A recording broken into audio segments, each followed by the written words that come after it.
Radio Radicale, vogliamo proporvi le interrogazioni al Premier scozzese Nicola Sturgeon che si sono svolte il 29 novembre del 2018. Si tratta di una seduta particolarmente drammatica e delicata che rende bene l'idea dello scontro politico che sta vivendo la Scozia a pochi giorni dal voto alla Camera dei Comuni sul deal raggiunto tra il Regno Unito e l'Unione Europea. Come vi abbiamo raccontato introducendo la seduta alla Camera dei Comuni del giorno precedente, il 28 novembre del 2018, Theresa May al termine delle interrogazioni a Westminster ha lasciato la Camera dei Comuni per recarsi in Scozia per un tour in vista del voto sulla Brexit. Lo Scottish National Party ha una discreta rappresentanza alla Camera dei Comuni che giocherà senz'altro un ruolo molto importante in vista del voto dell'11 dicembre alla Camera dei Comuni. Intanto possiamo dire che la maggior parte dei partiti presenti al Parlamento scozzese ha sottoscritto una dichiarazione congiunta che ha trovato il sostegno non solo ovviamente dello Scottish National Party ma anche dei Lib Dem, dei Verdi e dei Laburisti per trovare una posizione comune in vista di un altro dibattito importante, quello che si svolgerà una settimana prima di quello della Camera dei Comuni anche al Parlamento scozzese sulla Brexit. Dovranno essere votate delle mozioni e queste mozioni però non avranno alcun vincolo per il Regno Unito e per la Scozia, ma avranno senz'altro un importante eco politico e condizioneranno molto anche l'opinione pubblica di tutto il Regno Unito. Intanto il leader conservatore scozzese Jackson Carlow, che vedrete in apertura della seduta durante il question time al Parlamento scozzese con Nicola Sturgeon, ha dichiarato che l'unica alternativa all'accordo raggiunto da Theresa May sarebbe un'uscita devastante senza un accordo e ha dichiarato di capire perché lo Scottish National Party e i Verdi vogliono opporsi a questo accordo, perché sperano che il caos determinato dalla Brexit aiuti ulteriormente il loro piano di sciogliere la Gran Bretagna. Questo è quello che ha sostenuto Carlo, che ha in qualche modo ha cercato di incalzare durante questa seduta al Parlamento scozzese Nicola Sturgeon. Come potrete immaginare, la Brexit ha dominato questa seduta al Parlamento scozzese di domande al primo ministro Nicola Sturgeon. Carlo ha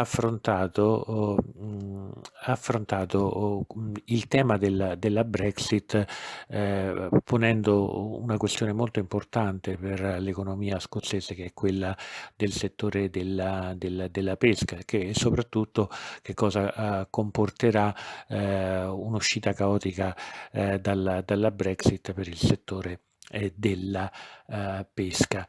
Ma durante questa seduta, oltre a questo tema, sono stati affrontati anche altri argomenti, l'islamofobia, l'antisemitismo, il caso di Asia Bibi e addirittura è anche la situazione nelle carceri scozzesi. Ma ascoltiamo e vediamo che cosa è accaduto al Parlamento scozzese durante l'ora delle interrogazioni con Nicola Sturgeon nel primo pomeriggio del 29 novembre, a poche ore dalla visita di Theresa May in Scozia. Buon ascolto e buona visione.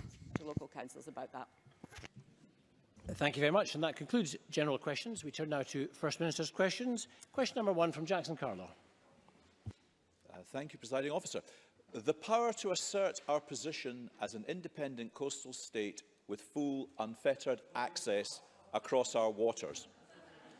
Or a plan to go back into the common fisheries policy with no controls at all? Which of these does the First Minister think is the best plan for our fishermen? First Minister. Well, what I think, Presiding Officer, is that the Tories raising fishing today is something of an early Christmas present in a political sense.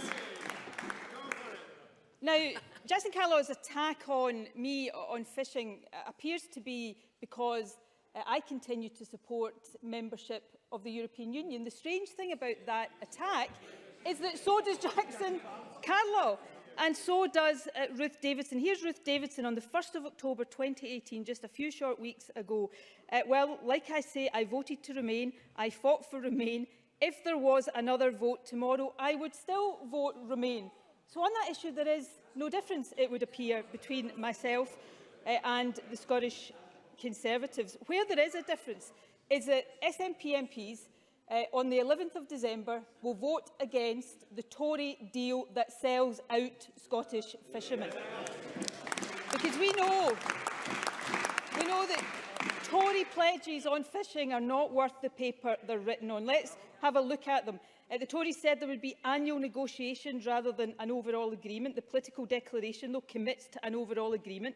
The Tories said no link between access to waters and access to markets. The political declaration makes clear there will be such a link. And far from leaving the common fisheries policy behind, the EU statement makes clear that the new agreement will build on the common fisheries policy. Now, the Tories say, ignore all that, we'll get what we want at the end of the day. But the Tories have handed all of the leverage to the European Union, because unless the UK agrees to their rules in fishing, they will block a trade deal, and it takes just one country to do that. The truth of the matter is, and I'm delighted that Jackson Carlaw has given me the opportunity today to highlight this, the Tories, just as they did on the UK's way into the European Union, are selling out Scottish fishermen on the way out.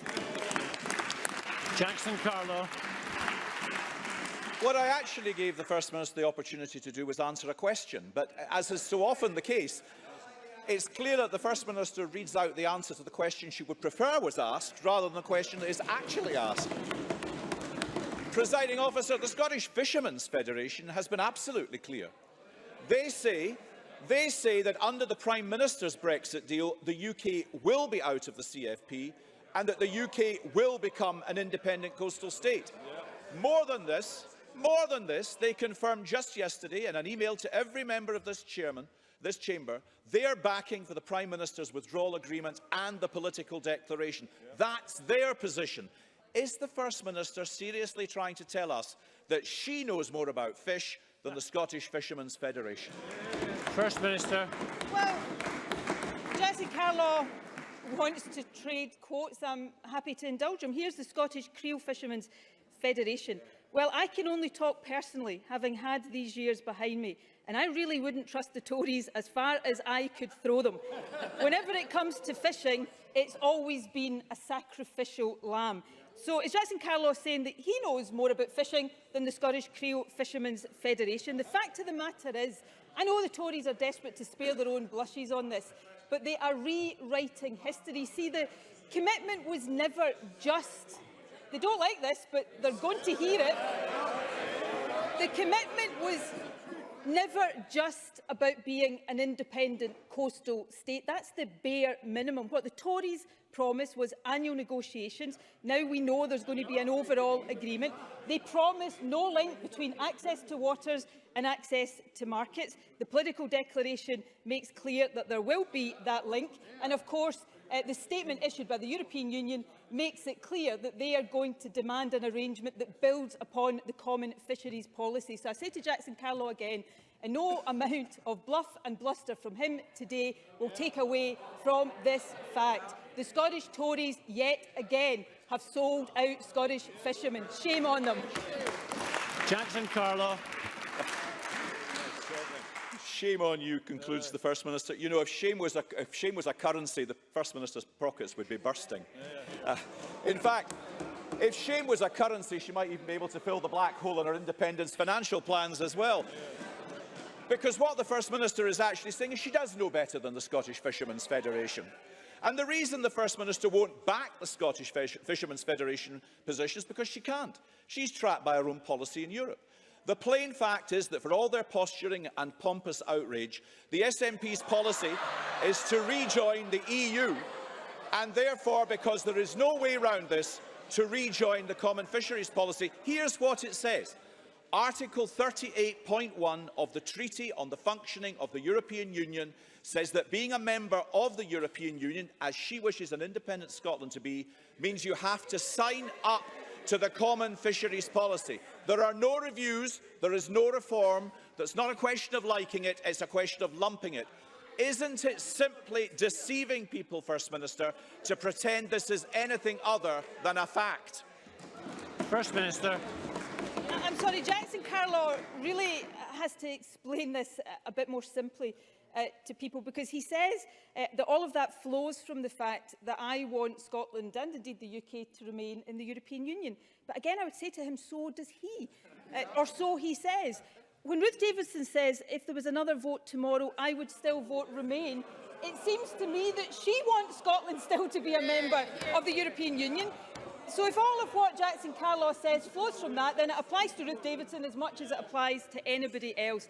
Jackson Carlaw also talks about the Scottish Fishermen's Federation pledge and attacks me for somehow not signing it. The Prime Minister yesterday refused to sign the Scottish Fishermen's Federation pledge. But you see, we don't need to sign a pledge because we will do what matters.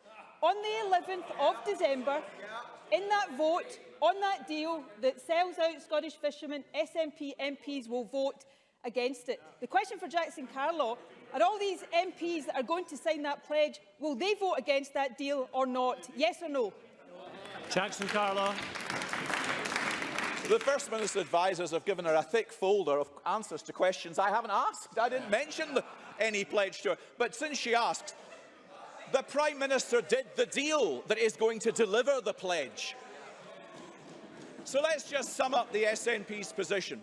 They accuse Theresa May of selling out in fishing, but it's them who would drag us straight back into the CFP. They demand a renegotiation. With whom? The Chancellor of Germany, the Chancellor of Austria, the Prime Minister of France, the President of the EU, the President of the European Council, the EU's lead negotiator, the Taoiseach of the Republic of Ireland, and even Guy Verhofstadt, together with every other European leader, says this is it. This is the only deal on the table. They say, and I say, back a deal that delivers an orderly exit, protects jobs and delivers more control of our waters than we've had for half a century. She says, vote down the deal, meaning more chaos, more upheaval, and all in the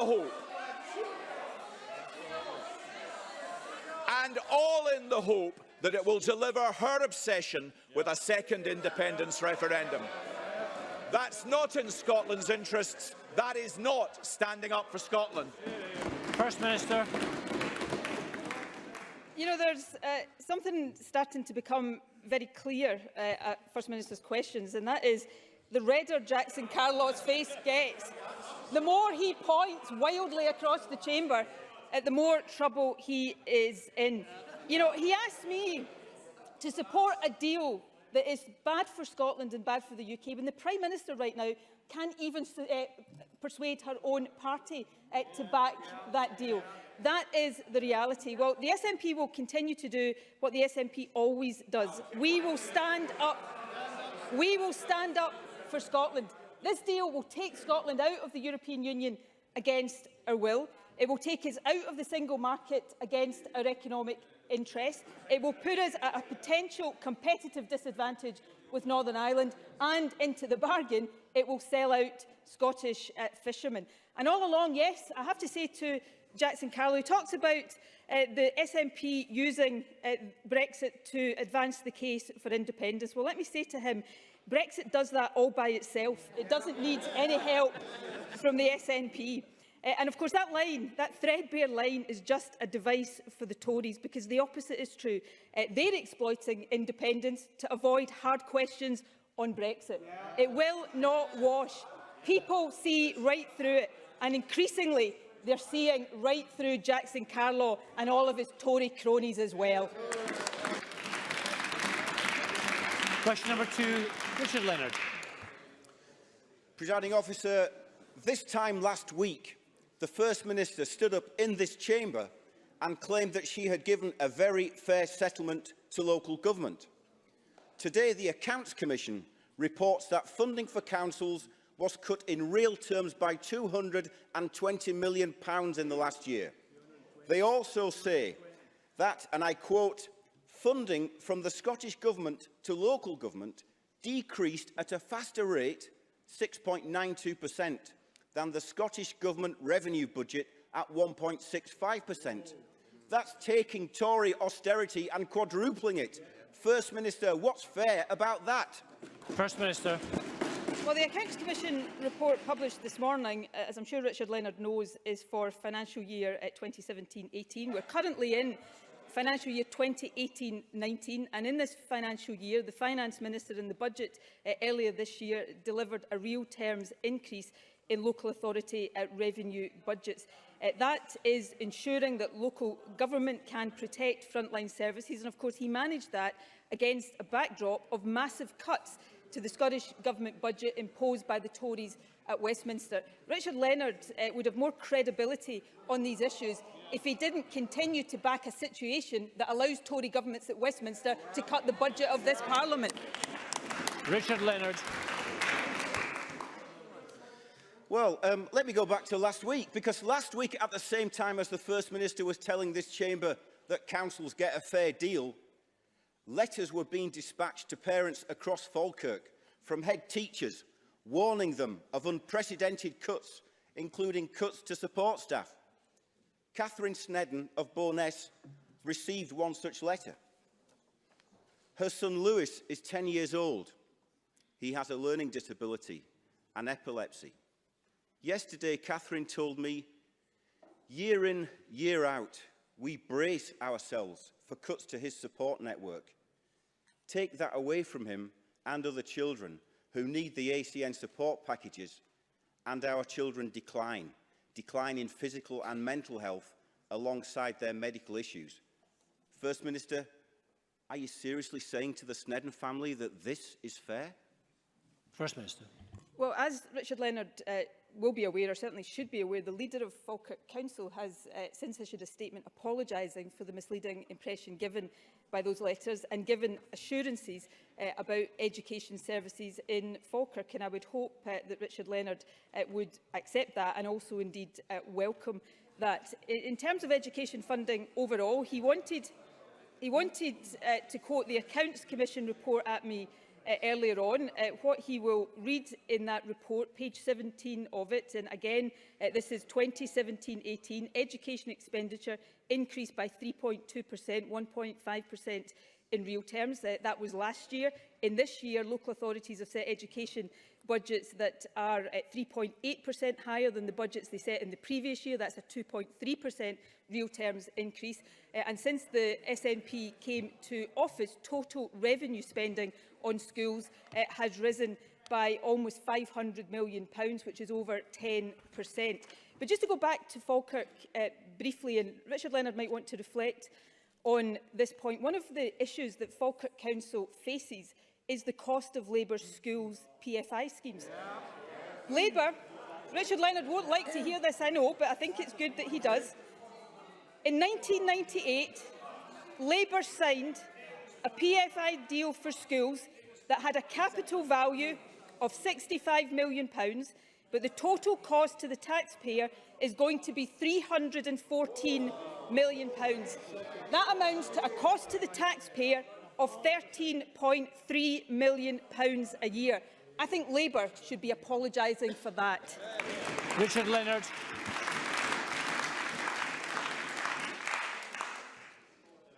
Presiding Officer, the Audit Commission report says Scottish Government revenue funding to councils reduced by 2.3% in real terms in 2017-18.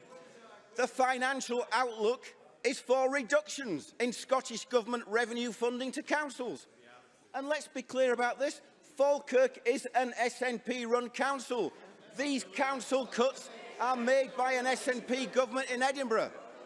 And it has reached the point where head teachers in schools across Falkirk are writing to parents to tell them that this so-called fair settlement means swinging cuts. And the result is that vulnerable children like Lewis and families like the Sneddons face the stress of cuts to the services and the support that they need. First Minister, where is the fairness in that? Isn't Lewis entitled to realise his potential? Don't children like him deserve to receive the education that they need? When will you stop imposing austerity on Scotland's children and start investing instead on Scotland's local services? First Minister. Falkirk Council in this financial year set an education budget of £158 million. For Richard Leonard's information, that represented an increase of £8 million on the previous year. As I said earlier on, the Accounts Commission that he likes to quote at me when it suits him on education expenditure said in 2017-18 the expenditure had increased by 1.5% in real terms. We know that in this year spending on schools has increased and we know that under the SNP overall spending on schools in revenue terms has increased by 10.3%, and all of that in spite of the swinging cuts being imposed on the Scottish Government's budget by Westminster. And again, I would say what I said earlier on, Richard Leonard would have more credibility on these issues if he didn't continue to support a situation where Tory governments at Westminster were allowed to impose cuts on the budget of this Parliament. When he changes his tune on that, people might be more prepared to listen to him on other matters. We have a number of constituency supplementaries. The first from Shona Robertson. Can I ask the First Minister whether she can update Parliament on progress being made in securing a future for Michelin in Dundee in the light of the recent meeting between Derek Mackay and the Michelin executives? First Minister. Well, can I thank Shona Robertson for raising this important question. The Scottish Government remains focused on securing the best positive outcome for the Michelin Dundee site and its workers. The Economy Secretary had a very productive meeting with Michelin senior executives last Friday, where we presented propositions relating to the future of the site and its workforce in Dundee. The Finance Secretary will convene the third meeting of the Michelin Dundee Action Group tomorrow morning, where he will update them on Michelin's response to the proposition and the next steps. Once the Action Group, including representatives of the workforce, have been informed of the outcome of these discussions, the Cabinet Secretary will of course update local members. We are working with trade unions, Dundee City Council, the UK Government and right across political parties, including with local MSPs, to achieve the best possible outcome for the Michelin site and all of its workers. Annie Wells, to be followed by Anas Sarwar. Annie Wells. Thank you. The closure of Cowlairs decontamination unit in Springburn has led to the cancellation of over 700 operations across hospitals in Glasgow, some of which have been major. In the papers this week, a whistleblower stated that had this closure occurred simultaneously with a large-scale incident, hospitals would not have been able to cope. The unit has reopened on a phased basis only, but can the First Minister assure me that patients will receive alternative arrangements as soon as possible and outline what action will be taken to prevent this situation from happening again? First Minister. Well, yes, I can give that assurance. Greater Glasgow and Clyde Health Board are already working hard to ensure that patients whose operations were cancelled as a result of this closure get alternative arrangements as quickly as possible. This was a very regrettable situation, but steps were taken as quickly as possible to rectify it. As the member said, Cowlairs is now open again. It opened again on Tuesday, and all appropriate steps will be taken to ensure that a situation like this is never allowed to recur. And Anas Sarwar. Presiding Officer, at a time when hate is on the rise, we got some hope. This week saw the Muslim and Jewish community come together to sign a landmark joint communique to call out and challenge Islamophobia and anti-Semitism in Scotland. Muslim and Jewish women born in Scotland together telling how they've been called traitors, been spat at, told to go home, and how they're scared of travelling on Scotland's public transport system.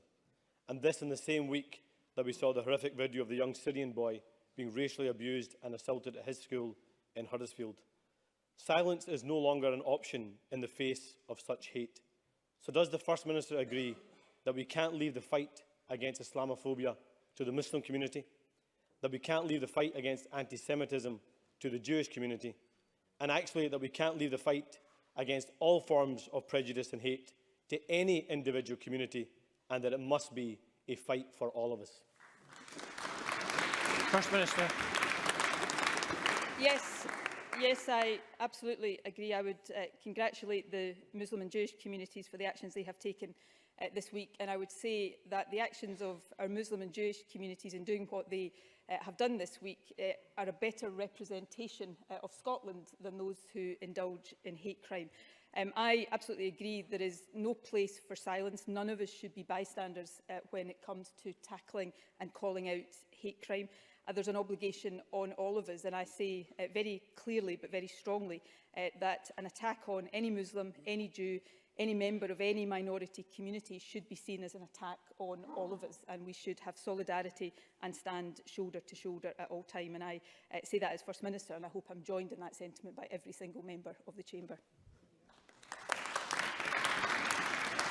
Question number 3, Willie Rennie.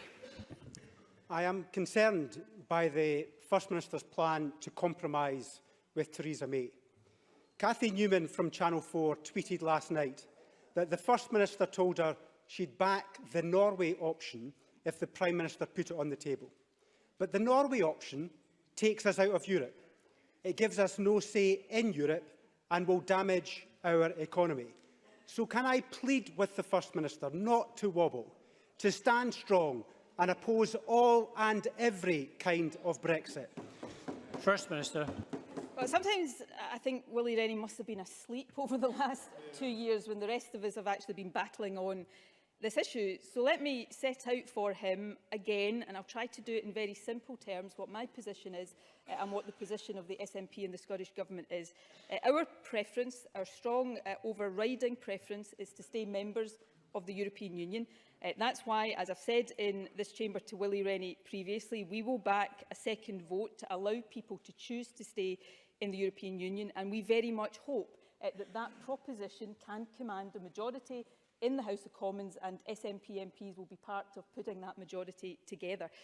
But if it can't command a majority, and I hope it can, as we've said for the last 2 years, we would favour a compromise option of staying in the Single Market and Customs Union, because that's better than coming out of the Single Market and Customs Union and would be the least damaging option for our economy. It's not our first preference, but as a compromise, it is better than the alternatives that are on the table. So I hope that is crystal clear for Willie Rennie. And I would simply say to Willie Rennie, instead of constantly trying to attack the SNP on this issue, he might one day just think about lifting a finger to try to persuade Labour to back a second vote. Because if he can do that, then we will be able to put that majority together, and we can give people across the UK the opportunity to stay in the EU, and of course the people of Scotland the opportunity to express that preference for a second time.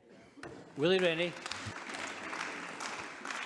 This is First Minister's questions, I want to remind her. So the First Minister is opposed to Brexit, but is prepared to back it too. Just yesterday, and this is important, just yesterday the Treasury told us that every kind of Brexit would damage the economy. So when jobs and businesses are at stake, I don't understand why the First Minister is prepared to accept this. The UK Government is on the ropes. Previous loyalists are opposing the Prime Minister. We finally have a chance of stopping Brexit. This is not the time to accept any new kind of Brexit. I was pleased that she told 700,000 people on the streets of London that she was committed to stopping Brexit dead in its tracks. So how could she look those people in the eye if she ends up backing any form of Brexit? First Minister. Do you know, I'll be corrected if I'm wrong here, but I don't think so. I'm sure I read in the newspapers the other day that there is actually a Liberal Democrat MP in the House of Commons who's going to vote for Theresa May's deal. There's not any SNP MPs going to do that. So let me try and make it. I fear that Willie Rennie is starting to make himself look just a little bit silly on this question.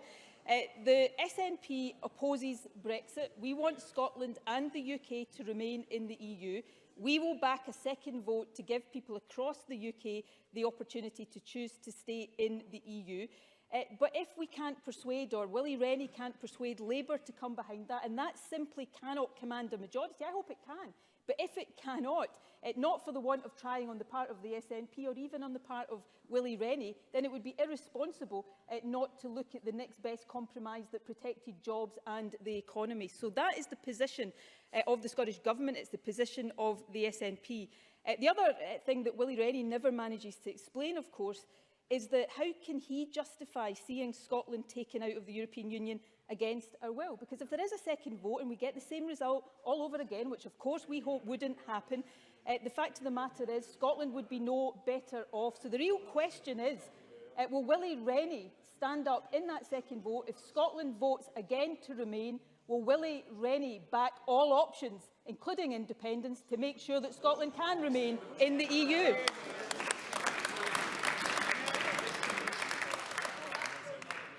Thank you. We've got some interest in asking some further supplementaries. I would encourage members to be succinct and answers similarly. John Mason to be followed by Rachel Hamilton. John Mason.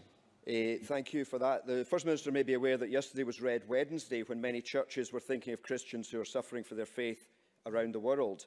Is the First Minister able to raise with the UK or Pakistani governments the case of Asia Bibi and the Christian minority in Pakistan who are not afforded equal rights in that country? First Minister. Well, like many people, I am absolutely appalled by Asia Bibi's case and by the continued reticence of the international community in offering her asylum now that she has been released from prison. The Scottish Government strongly condemns the persecution of minorities, including the targeting of innocent people based on their beliefs. I share John Mason's concerns about religious intolerance and misuse of the blasphemy laws and urge the Government of Pakistan to protect and guarantee the fundamental rights of all its citizens. The Scottish Government has repeatedly raised concerns over these issues directly with the UK Government and the Government of Pakistan, and we will continue to do so. We also strongly support international processes such as UN scrutiny of the record of individual member states. Rachel Hamilton to be followed by Neil Findlay. Thank you. First Minister, on Saturday, many small independent shops up and down our high streets across Scotland will take part in Small Business Saturday, such as Swan's Shoe Shop and the Tony Huggins Hague Gallery in Kelso. However, we hear today that the number of Scottish retailers going bust is on the rise, according to research by French Duncan. And amongst other cost pressures, rising business rates are being blamed. When will the First Minister realise that her government's high tax agenda is punishing our high streets and take urgent action to support Scotland's retailers? First Minister. Well, can I firstly say that I fully support Small Business Saturday. To celebrate that, I'll be visiting a small business in my own constituency, a small business called Category is Books, an LGBTI bookshop that's recently opened in my constituency, and I hope members will take the opportunity to support small businesses across the country. I have to say, though, it's a bit rich to have the member stand up here and talk about business rates. It's this government that introduced the small business bonus, benefiting many small businesses across the country. It's this government that continues to support the small business bonus. And of course, in Scotland, including the small business bonus, but many other reliefs, we have the best package of business rates relief of any country in the UK. I think Rachel Hamilton actually should support and welcome that. Neil Findlay. This week, Panorama exposed very serious failings in the regulation and testing of medical devices and implants. This is a global issue with dozens and dozens of countries affected. It's very clear that the system in the UK, the EU and indeed across the world is not fit for purpose. So as a positive step, will the Scottish Government now introduce a register of all implants? First Minister. But we are happy to give consideration to anything that lies within our power. Of course, as the member is aware, the regulation of these devices is a reserved matter. Responsibility lies with the Medical and Healthcare Regulatory Authority, and we have written to them on, I think, more than one occasion asking for them to take action. But as we have done with mesh implants, we will continue to look at what we can do within our own powers, and I'll ask the Health Secretary to look into the specific suggestion and write to the member in due course. And Sandra White. Thank you very much, Presiding Officer. First Minister, it was reported this week that the Ministry of Defence are paying over 200 civilian staff in Scotland less than the real living wage. Will the First Minister join with me and many others in calling for a real living wage and for the powers to be implemented to be devolved to this Parliament? First Minister. Yes, I would echo that call. I think the MOD and all government agencies should pay the real living wage. The Scottish Government is a real living wage employer. Of course, Scotland has a higher proportion of workers paid the real living wage than any other UK nation, but we recognise there is still work to do. And I do look forward to the day, and I hope we can persuade others across the Chamber to support this, that employment legislation is devolved to this Parliament so that we can take the action that we consider necessary to ensure that fair work is something that all workers get. Question number 4, Christine Graham. Thank you, Presiding Officer. To ask the First Minister whether the Scottish Government will ban the use of dog shock collars. First Minister. Well, as the Cabinet Secretary for the Environment announced in January of this year, we have introduced guidance which was widely accepted and reported at the time as being an effective ban on the use of electric dog collars as training aids. This is not a legislative ban on the use of such collars and was never intended to be, but it is intended to avoid the misuse of these collars and ultimately prevent unnecessary suffering by dogs.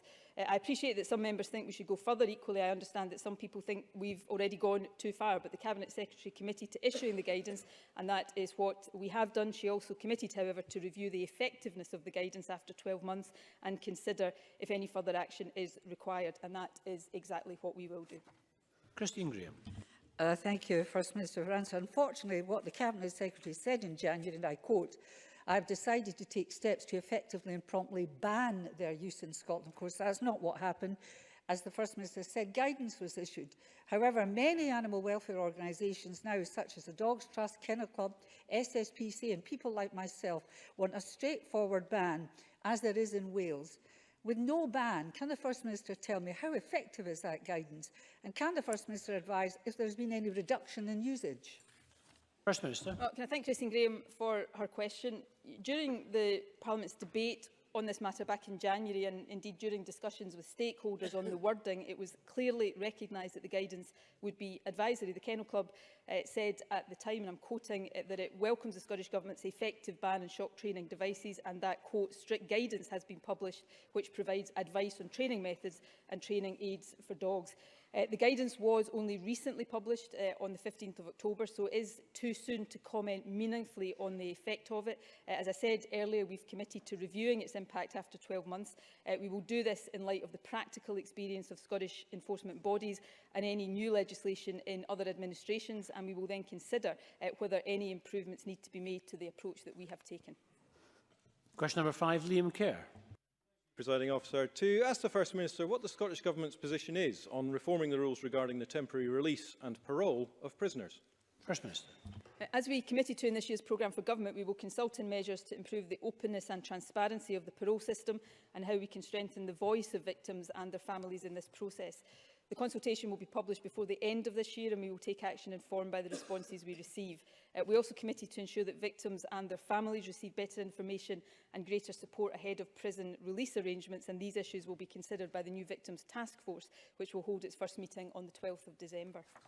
Liam Kerr. I thank the First Minister for that answer. Can I welcome the First Minister's partial commitments on parole reform, though whether this consultation translates into real action for victims and families is another matter. Michelle's law is also about strengthening victim and family rights before temporary release from prison is granted. It was the temporary release of Michelle Stewart's killer that kick-started the campaign. The SNP must deliver on Michelle's law. So will the First Minister commit today to expanding this consultation to cover temporary release? First Minister. Well, firstly, can I pay tribute again to the family of Michelle Stewart in their campaign, which I think is having a real impact on these issues. As the member, I know, understands, parole and temporary release are two entirely separate processes. We absolutely recognise the importance of strengthening the voice of victims and their families in both parole and temporary release. That's why we committed to action to improve both in the programme for government. That included a commitment to consult on measures to improve the openness of parole processes, and that consultation will seek views on how we can strengthen the voice and role of victims and their families, and it will cover the issues raised in the Michelle's Law proposal as they relate to parole. And as I said, the consultation will be published before the end of this year. Temporary release from prison is not controlled by the parole board, so that will not be part of this consultation. However, we are committed to improving the support and information available in relation to temporary prison release arrangements, and that's why that issue will be considered by the new Victims Task Force. And as I said a moment ago, that will meet for the first time on the 12th of December and will be co-chaired by the Justice Secretary and the Lord Advocate. So I hope that assures the member that both of these issues in these very different processes will be properly and fully considered. Daniel Johnson. Automatic release was introduced in 1993 by the Conservative government, and while early release is an important part of rehabilitation, it can lead to confusion about the time that will be spent by someone at the point of sentencing. So does the First Minister agree with me on the importance of transparency in sentencing in particular, but also with me that the scope and indeed resource available to the Sentencing Council must be reviewed, given that it's taken 3 years to publish 2 pages of guidance? First Minister.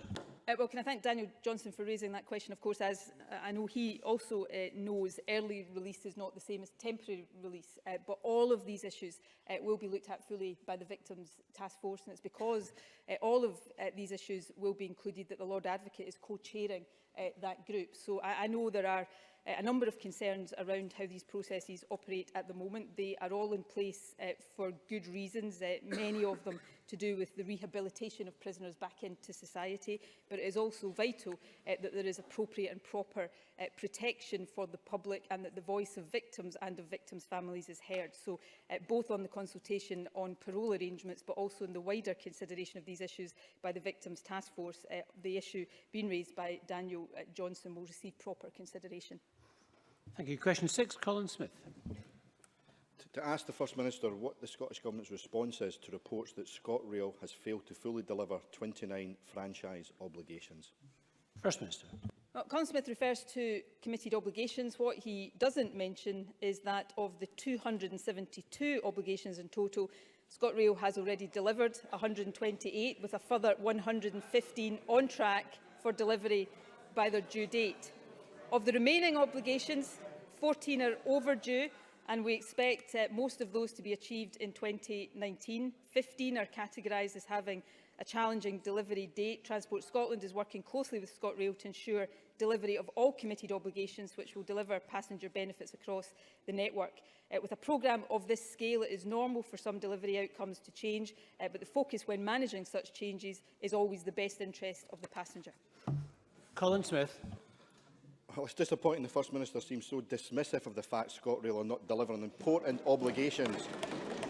Clearly, improved journey times, integrated ticket and station investment, clearly not important to the First Minister. But it's not just on these 29 franchise obligations that ScotRail are failing. Punctuality has plummeted to a new low, with almost 1 in 5 trains running late. Passengers are sick and tired and deserve better. Now, so far, the First Minister's response has been to give ScotRail a free pass to breach their PPM benchmarks and to team up with the Tories to block Labour's plan to end this failing franchise.